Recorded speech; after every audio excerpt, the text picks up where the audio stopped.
নমস্কার, দেখছেন জি24 ঘন্টা। আপনাদের সঙ্গে আমি সৌমাদিত্য রয়েছি। সুপার ফাস্ট শুরু করব, কিন্তু শুরুতে অন্য খবরের দিকে নজর রাখতে হচ্ছে। কুণাল ঘোষের পর এবার অপরূপা পোদ্দার বিস্ফোরক টুইট তৃণমূল সাংসদের। তিনি লিখেছেন, আমি চাই আমাদের দিদি 2024-এ প্রধানমন্ত্রী হিসেবে শপথ নেবেন আরএসএস মনোনীত রাষ্ট্রপতির থেকে, আর 2024-এ বিজেপির গোবর্ধন ধনকরের কাছে মুখ্যমন্ত্রী হিসেবে শপথ নেবেন আমাদের প্রিয় যুব নেতা অভিষেক বন্দ্যোপাধ্যায়। পরে অবশ্য এই পোস্টটি ডিলিটও করে দেন অপরূপা।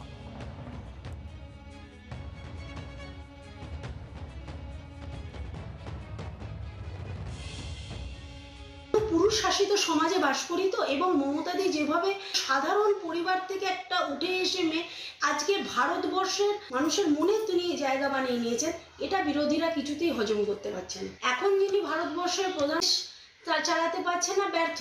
সেই জায়গাতে বাংলা যেভাবে এগিয়ে চলছে এবং সেখানে আমরা দেখছি যে দেশ বিদেশ থেকেও পুরস্কার দেওয়া হচ্ছে বাংলাকে। সেইভাবে চাইছি যাতে ভারতবর্ষ এগিয়ে যায়। তাই এটা আমরা চাইছি যে 2024 সালে আমরা আমাদের মুখ্যমন্ত্রীকে প্রধানমন্ত্রী হিসাবে, এটাতে কিছু খারাপ নেই। তখন তাহলে মুখ্যমন্ত্রী যদি হয়, তারপর মুখ্যমন্ত্রী হিসেবে কার মুখ দেখতে চাইছে? আমরা নিশ্চয়ই অভিষেক দাকে দেখতে চাইবো। তৃণমূল সাংসদ অপরূপা পোদ্দারের এই পোস্ট নিয়ে আমরা প্রতিক্রিয়া নিয়েছিলাম বিজেপি নেতা দিলীপ ঘোষ, এবং একই সঙ্গে আমরা কথা বলেছিলাম তৃণমূল নেতা জয়প্রকাশ মজুমদারের সঙ্গে।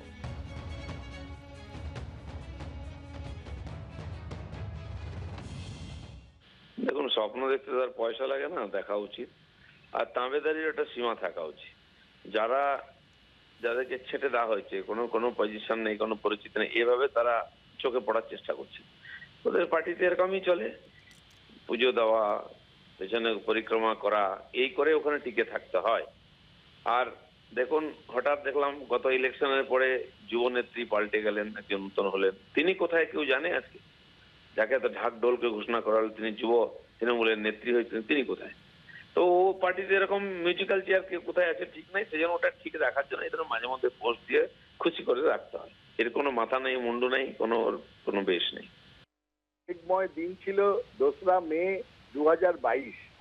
কারণ ঠিক এক বছর আগে 2রা মে 2021 সমস্ত প্রতিরোধ চূর্ণ করে সারা ভারতের কেন্দ্রীয় সরকারের ক্ষমতা একত্রিত করে যারা লড়েছিল মামাটি মানুষের সরকারের বিরুদ্ধে, তৃণমূল কংগ্রেসের বিরুদ্ধে, তাদের উৎখাত করার জন্য,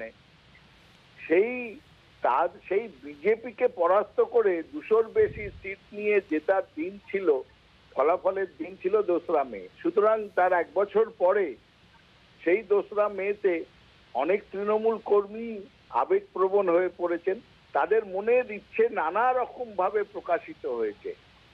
এবং এটা তো ঠিক যে মমতা বন্দ্যোপাধ্যায় সর্বোচ্চ নেত্রী, আমাদের প্রধান মুখ্যমন্ত্রী, এবং সামনের দিনে সারা ভারতের বিজেপি বিরোধী প্রধান মুখ। পরের খবরে চোখ রাখবো। বিকাশ ভবনে ডেকে পাঠানো হলো এসএলএসটির আন্দোলনকারীদের। শহীদ মিনারে অবস্থানে শারীর শিক্ষা এবং কর্মশিক্ষার চাকরি প্রার্থীরা। আজ আন্দোলনকারীদের সঙ্গে দেখা করেন শিক্ষা দপ্তরের 2 প্রতিনিধি। কয়েকদিন আগে আন্দোলনকারীদের সঙ্গে দেখা করেন কুণাল ঘোষ। সমস্যার কথা মুখ্যমন্ত্রীর কানে পৌঁছে দেওয়ার আশ্বাসও দেন তিনি।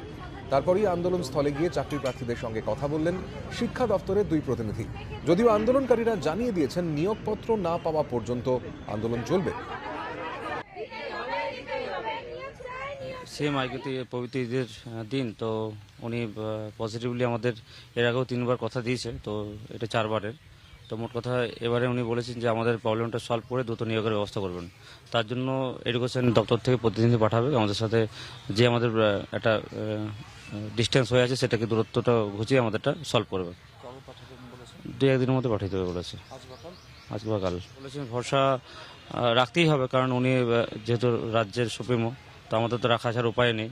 তো আশা রাখছি এবারে অন্তত ভুল হবে না। ওনার অনেক কাজের চাপ, তাই ভুলে যান। আশা রাখছি এবারে ভুলবেন না। সুপারফাস্টে এবার বিভিন্ন খবরের দিকে চোখ রাখবো। আজ অক্ষয় তৃতীয়া। শ্রী এবং সমৃদ্ধির আশায় জেলায় জেলায় ব্যবসায়ীরা সকাল থেকেই মাতলেন লক্ষ্মী গণেশের পুজোয়। পুজোর পর প্রসাদ বিলি। শুধু ব্যবসায়ীরাই নন, অনেক গৃহস্থ বাড়িতেও এদিন পুজো হয়েছে। কথিত আছে, কোনো শুভ কিছুর সূচনা বৈশাখের শুক্লপক্ষের তৃতীয়ায় করলে তা অক্ষয় হয়ে থাকে। সেই কারণেই এই দিনটির নাম অক্ষয় তৃতীয়া। আর বাড়িতে স্ত্রীকে অক্ষয় করতে, সমৃদ্ধির বৃদ্ধি করতে কে না চায়।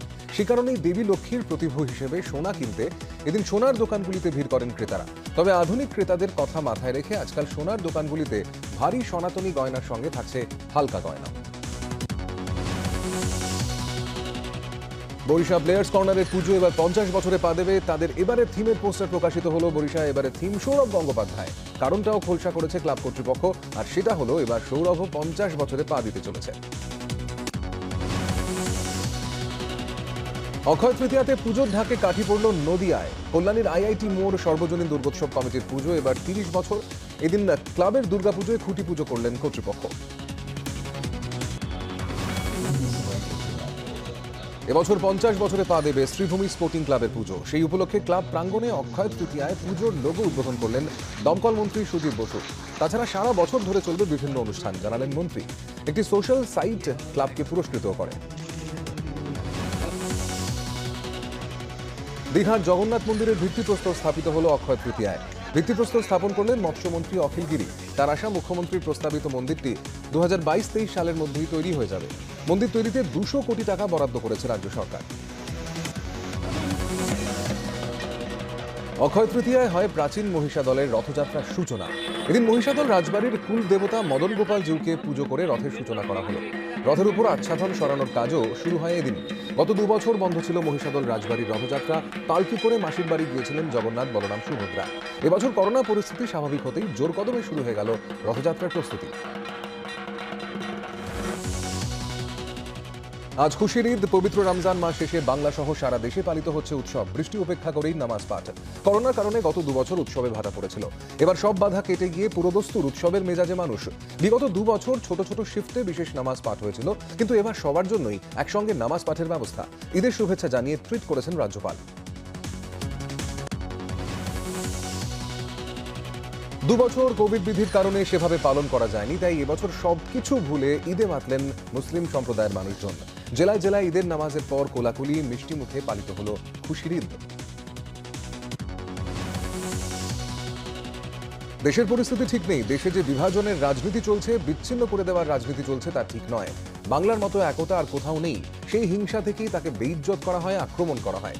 তবু মানবিকতা, সুবিচারের স্বার্থে শেষ নিঃশ্বাস পর্যন্ত তিনি লড়াই করে যাবেন। রেড রোডে ঈদের নামাজে অংশ নিতে এসে নাম না করে বিজেপিকে নিশানা মুখ্যমন্ত্রী মমতা বন্দ্যোপাধ্যায়। যে শক্তি দেশকে টুকরো করতে চায়, তাদের বিরুদ্ধে একসঙ্গে লড়াইয়ের ডাক মমতার। সবার আচ্ছে দিন আসুক, তবে মিথ্যে আচ্ছে দিন নয়, সচ্চে দিনের সঙ্গে আচ্ছে দিন আসুক। রেড রোডে ঈদের নামাজ পাঠ অনুষ্ঠানে মন্তব্য মুখ্যমন্ত্রীর। ঘৃণাকে হাতিয়ার করে যারা সমাজকে টুকরো করতে চাইছে, তাদের সমাজ থেকে উপড়ে না ফেলা পর্যন্ত তৃণমূল লড়াই চালিয়ে যাবে। রেড রোড থেকে বার্তা অভিষেক বন্দ্যোপাধ্যায়েরও। একসঙ্গে ঈদ উল ফিতর আর অক্ষয় তৃতীয়া পালন করলেন সোনারপুরের 2 তৃণমূল বিধায়ক। সোনারপুর উত্তরের বিধায়ক ফেরদৌসী বেগমের বাড়ি গিয়ে তাকে ঈদের শুভেচ্ছা জানান সোনারপুর দক্ষিণের বিধায়ক লাভলি মৈত্র। রাজপুর বিপত্তারিণী মন্দিরে অক্ষয় তৃতীয়ায় দিলেন পুজো।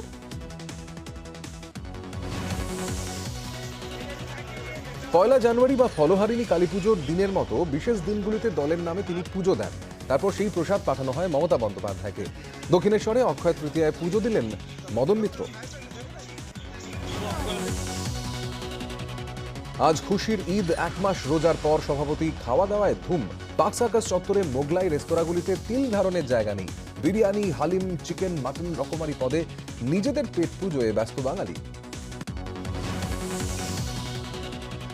ঈদে কোনো রকম অপ্রীতিকর ঘটনা এড়াতে মহেশতলা সম্প্রীতি উড়ালপুলে যান চলাচল বন্ধ রাখল মহেশতলা ট্রাফিক গার্ড। এদিন সকাল 9টা থেকে সন্ধ্যে 6টা পর্যন্ত এই বিধিনিষেধ বলবৎ থাকছে। আগাম নোটিশ জারি না হওয়ায় ভোগান্তিতে পড়েন যাত্রীরা। যেদিন তাদের আত্মীয়দের হত্যায় অভিযুক্তরা শাস্তি পাবে, সেদিনই তারা ঈদ পালন করবেন বললেন বকটুই কাণ্ডে মৃত আতাহার বিবির মেয়ে নুরেন্নেসা। বিয়ের পরও প্রতি বছর খুশির ঈদে বাপের বাড়িতে যেতেন নুরেন্নেসা, কিন্তু এবার সেসব কিছুই নেই। বকটুইয়ের বিভিন্ন মসজিদে লাড্ডু এবং পানীয় জল বিলি করা হয় রামপুরহাট থানার পক্ষ থেকে।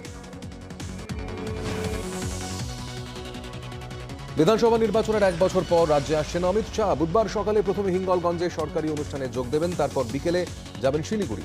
সেখানে রেল ময়দানে একটি জনসভায় ভাষণ দেবেন। সন্ধ্যায় বিভিন্ন সম্প্রদায়ের মানুষজনের সঙ্গে দেখা করবেন। পরদিন সকালে 3 বিঘায় সরকারি অনুষ্ঠানে যোগ দেবেন। দুপুরে কলকাতায় ফিরবেন। সেখানে নির্বাচিত জনপ্রতিনিধিদের সঙ্গে রুদ্ধদ্বার বৈঠক রয়েছে অমিত শাহ।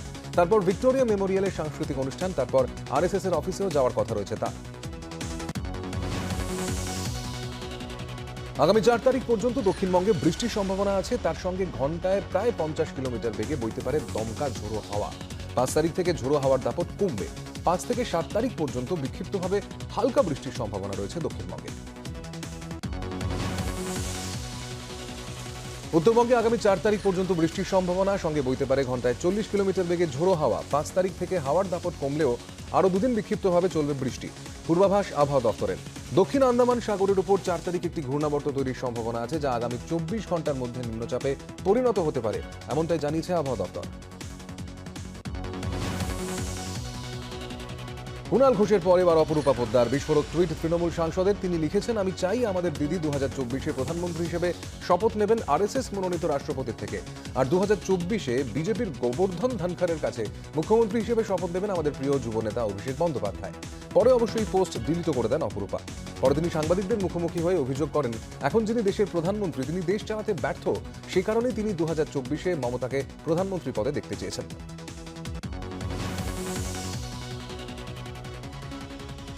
2006 সালের পুরো আইন অনুযায়ী 2 মাস পরও গঠিত হয়নি পুর নিগমের বোর্ড। ফলে আসানসোলের মেয়র বিধান উপাধ্যায়কে আইনি নোটিশ পাঠালেন বিজেপি কাউন্সিলর চৈতালি তিওয়ারি। চিঠিতে তার হুঁশিয়ারি, 10 দিনের মধ্যে নোটিশের জবাব না এলে আদালতের দ্বারস্থ হওয়ার কথা বলেছেন জিতেন্দ্র তিওয়ারির স্ত্রী।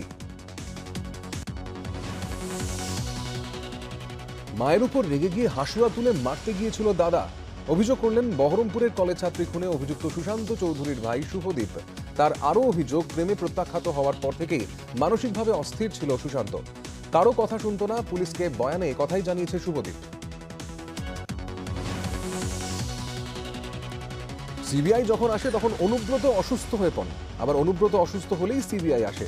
অভিষেকও সিবিআই এর মুখোমুখি হয়েছিল। অনুব্রতর সিবিআইকে ফেস করা উচিত, দক্ষিণেশ্বরে পুজো দিতে গিয়ে বললেন মদন মিত্র।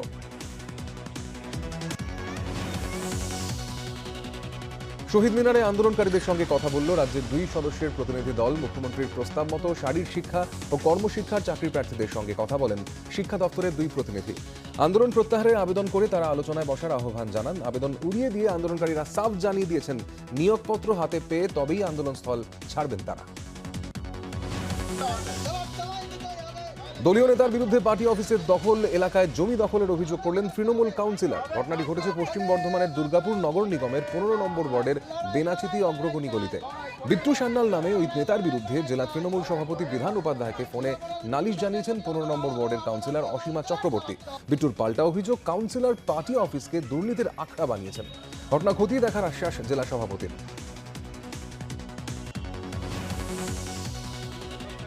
গঙ্গায় ঝাঁপ দিয়ে আত্মহত্যা করতে যাওয়া এক মহিলাকে উদ্ধার করলেন স্থানীয়রা। ঘটনাটি এদিন সকালে ঘটেছে চুচুড়ার ময়ূরপঙ্খী ঘাটে।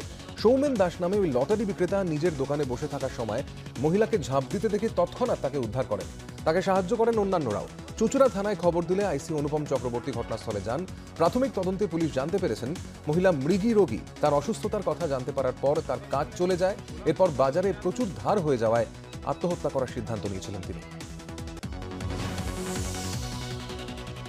ভোট পরবর্তী অশান্তির অভিযোগে গ্রেফতার হলেন খেজুরির বিজেপি নেতা শুভ্রাংশু দাস। তিনি কিষাণ মোর্চার রাজ্য নেতাও। বারাতলায় বোমা বিস্ফোরণের ঘটনায় সহ একাধিক মামলায় খেজুরি থানায় তাকে গ্রেফতার করা হয়েছিল। এদিকে খোঁজ চলছে বাকিদের।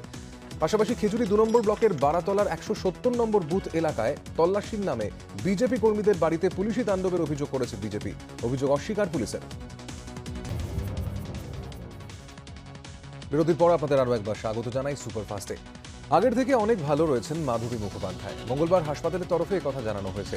মেডিকেল বুলেটিনে হাসপাতাল কর্তৃপক্ষ জানিয়েছে, অভিনেতার শারীরিক দুর্বলতা কমেছে, সুগারও নিয়ন্ত্রণে, অ্যানিমিয়া নিয়ন্ত্রণ করতে তাকে ইন্ট্রাভেনাস আয়রন দেওয়া হয়েছে। খুব তাড়াতাড়ি তিনি বাড়ি যেতে পারবেন বলেও আশা প্রকাশ করেছে হাসপাতাল কর্তৃপক্ষ। অভিষেক কবে মুখ্যমন্ত্রী হবেন জ্যোতিষী বলতে পারবেন। কুণালের কথা অনুযায়ী 14 বছর অপেক্ষা করতে হবে অভিষেককে। 14 বছর গুরুত্বপূর্ণ, রামায়ণ দেখলেই বোঝা যায়। অভিষেক বন্দ্যোপাধ্যায়কে মুখ্যমন্ত্রী উল্লেখ করা নিয়ে কুণাল ঘোষের মন্তব্য প্রসঙ্গে পাল্টা মন্তব্য মদন মিত্রের। কয়লা পাচার তদন্তে লালার 3 সঙ্গীকে তলব করল ইডি। জিজ্ঞাসাবাদের জন্য দিল্লিতে ইডির দফতরে ডেকে পাঠানো হয়েছে গুরুপদ মাঝি, নারায়ণ নন্দ ও জয়দেব মণ্ডলকে। সোদপুরের অরবিন্দপল্লীতে ব্যাংক কর্মীর রহস্য মৃত্যু। বাড়িতে একাই থাকতেন মঞ্জুলা সরকার। গত শনিবার প্রতিবেশীরা শেষবার তাকে দেখেন। গতকাল সন্ধ্যায় মঞ্জুলা সরকারের বাড়ির ভিতর থেকে দুর্গন্ধ পেয়ে পুলিশে জানান প্রতিবেশীরা। বাড়ির দরজা ভেঙে মঞ্জুলা সরকারের দেহ উদ্ধার করে খড়দা থানা। মুখে রক্তের দাগ পাওয়া গিয়েছে বলে পুলিশ সূত্রে খবর। খুন নাকি আত্মহত্যা তদন্ত শুরু করেছে পুলিশ। এক যুবককে মেরে ঝুলিয়ে দেওয়ার অভিযোগ উঠল ব্যারাকপুরে। গতকাল রাতে বন্ধুর বাড়ি নিমন্ত্রণ খেতে গিয়েছিলেন সুদীপ ঠিকাদার। এরপর আর বাসুদেবপুর থানা অঞ্চলের চণ্ডীতলার বাড়িতে আসতে পারেননি সুদীপ। আজ সকালে আমবাগান থেকে ঝুলন্ত দেহ মেলে তার। স্থানীয় ক্লাবের দিকে অভিযোগের আঙুল তুলেছে পরিবার। এর আগেও সুদীপকে মারধর এবং তার বাড়িতেও ভাঙচুর করা হয়েছিল বলে অভিযোগ।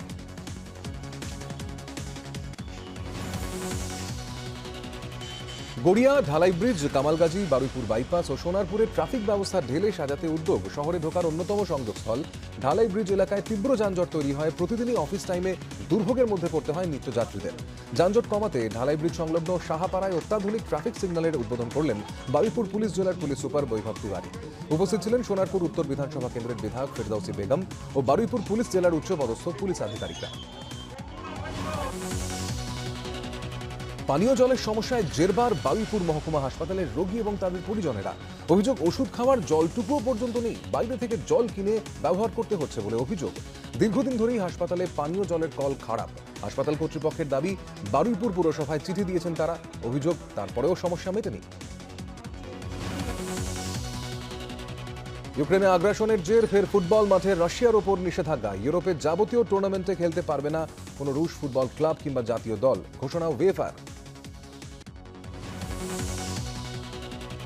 আইপিএলের প্লে অফে ওঠার অক্সিজেন পেল কলকাতা নাইট রাইডার্স। মরণবাচন ম্যাচে রাজস্থান রয়্যালসকে 7 উইকেটে হারিয়ে দিলেন শ্রেয়াস আইয়াররা। 10 ম্যাচে নাইটদের ঝুলিতে 8 পয়েন্ট। বোলারদের দাপটে সোমবার রাজস্থান রয়্যালসকে কম রানে বেঁধে রেখেছিল নাইটরা। জয়ের জন্য টার্গেট ছিল 153 রান। মাত্র 3 উইকেট হারিয়েই প্রয়োজনীয় রান তুলে নেন শ্রেয়াস আইয়ার, নীতিশ রানারা। রেজিস্ট্রি সেরে ফেলেছিলেন রবিবার। সোমবার মালাবদল সেরে ফেললেন অরুণ লাল। মধ্য কলকাতার এক বিলাসবহুল হোটেলে হয় রিসেপশন। অরুণ লাল আর বুলবুল সাহার বিবাহ বাসরে উপস্থিত ছিলেন সমাজের বিভিন্ন স্তরের সেলিব্রিটিরা। উপস্থিত ছিলেন সৌরভ গাঙ্গুলিও।